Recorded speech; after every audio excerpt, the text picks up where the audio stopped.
Gold, trusted gold buyers. మీరు తాకట్టు పెట్టిన బంగారాన్ని విడిపించి ఈ రోజు ఉన్న మార్కెట్ ధరకు కొనబడను. నమస్కారం, వెల్కమ్ టు ఐ డ్రీమ్. నేను మీ సంగీత. పెళ్ళైన ఒక 4 రోజులకే ఒక భార్య ప్రసవించడం జరిగింది. భర్త ఆ బిడ్డకు నేను తండ్రిని కాదు అంటూ పెద్దల మధ్యలో ఆ పంచాయతీని తీసుకెళ్లి పెట్టడం జరిగింది. అయితే అమ్మాయి తరపు నుంచి ఉన్న బంధువులు కానివ్వండి, తల్లిదండ్రులు కానివ్వండి, అమ్మాయి ఫ్రెండ్స్ కానివ్వండి, ప్రతి ఒక్కరు చెప్పేది ఏంటంటే ఆ బిడ్డకు తండ్రి ఈ అబ్బాయే అని చెప్పేసి వారు వాదన వినిపిస్తూ వస్తున్నారు. ఇక్కడ ఏదేమైనా సరే, అంటే పెళ్ళైన తర్వాత కానివ్వండి, పెళ్ళి అయిపోయిన ఒక 2-3 సంవత్సరాల తర్వాత కానివ్వండి, పెళ్ళి చేసుకునేటప్పుడు కానివ్వండి, ఒక్కసారి అమ్మాయి మెడలో గనక ఒక అబ్బాయి తాళి కట్టిన తర్వాత తన గర్భవతి అయిపోయి పిల్లో పుట్టిన తర్వాత ఆ ఫాదర్ రెస్పాన్సిబిలిటీ అంతా కూడా ఎవరైతే అమ్మాయి మెడలో మంగళసూత్రం కడతారో వారు మాత్రమే బాధ్యులు అని చాలా స్పష్టంగా సుప్రీంకోర్టు తీర్పు ఇవ్వడం జరిగింది. ఇక్కడ ఇందులో కూడా అది చాలా క్లియర్గా, చాలా స్పష్టంగా కూడా అప్లికేబుల్ అయ్యే ఛాన్సెస్ ఉన్నాయి. ఇకపోతే వాళ్ళ ఆరోపణ ఏంటంటే పెద్దల సమక్షంలో కూడా పెట్టినప్పుడు ఎప్పుడైతే ఎంగేజ్మెంట్ అయ్యిందో ఆ ఎంగేజ్మెంట్ అయిన దగ్గర నుంచి, అంటే అమ్మాయిని చూసుకోవడానికి వస్తారు కదా, అప్పటి నుంచే వాళ్ళ పరిచయం అనేది కంటిన్యూ అవుతూ వస్తుందంట. ఇక దాంతోపాటు ఎప్పుడైతే ఎంగేజ్మెంట్ వరకు వచ్చిందో అప్పటికే పలుమార్లు వాళ్ళు కలవడం జరిగింది. దాంతోపాటు ఎంగేజ్మెంట్కు పెళ్ళికి కూడా 4 నెలల గ్యాప్ ఉంది. ఆ గ్యాప్లో కూడా చాలాసార్లు బయటికి తీసుకెళ్లడము, కలవడము, తీసుకురావడం అన్నీ కూడా జరిగిపోయినాయి. కాబట్టి అబ్బాయే ఈ అమ్మాయికి పుట్టిన పాపకి తండ్రి అని చెప్పేసి అమ్మాయి కుటుంబ సభ్యులు చాలా స్పష్టంగా చెప్తున్నారు.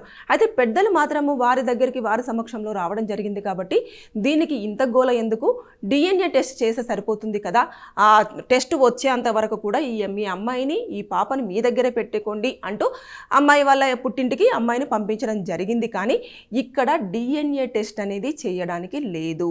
అక్కడ ప్రైవసీని డిస్టర్బ్ చేసినట్టు ఆర్టికల్ 2119 ప్రకారంగా కూడా ఎవరు కూడా DNA టెస్ట్ అనేది చెయ్యకూడదని చెప్పేసి ఆల్రెడీ కోర్టు మెన్షన్ చేయడం జరిగింది. కాబట్టి ఇప్పుడు అతను పెళ్లి చేసుకున్నాడు కాబట్టి ఆ పాపకు తండ్రి బాధ్యత తనే తీసుకోవాల్సింది.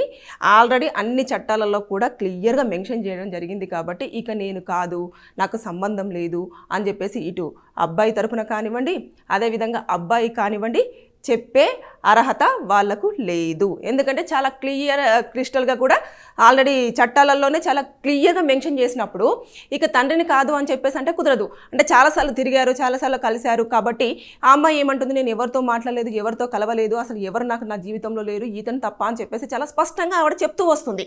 అదేవిధంగా కుటుంబ సభ్యులు కూడా ఈ అబ్బాయి ఎప్పుడైతే అమ్మాయిని చూసుకోవడానికి వచ్చారో అప్పుడే చాలా క్లియర్గా అంతా మెన్షన్ చేస్తున్నప్పుడు అదొకటి పక్కన పెట్టేస్తే ఆల్రెడీ సుప్రీంకోర్టే స్వయంగా ఎవరైతే పెళ్లి చేసుకున్న వారు థర్డ్ పర్సన్ త్రూ పిల్లల్ని కన్నప్పటికీ కూడా భార్య ఆ యొక్క బాధ్యత తండ్రికే వర్తిస్తుంది అని చెప్పేసి చాలా క్లియర్గా ఉన్నప్పుడు ఇంకా దీంట్లో ఎలాంటి గొడవ కానివ్వండి, ఎలాంటి ఇబ్బందులు కానివ్వండి ఏమీ లేవు. అతను ఎవరైతే కొత్తగా పెళ్లి చేసుకొని 4 రోజులకే ఆ అమ్మాయి తల్లి అయిపోయిన తర్వాత భర్త స్థానంలో ఉన్నాడో ఇప్పుడు అతని తండ్రి స్థానం కూడా తీసుకోవాల్సిన బాధ్యత అతనిదే.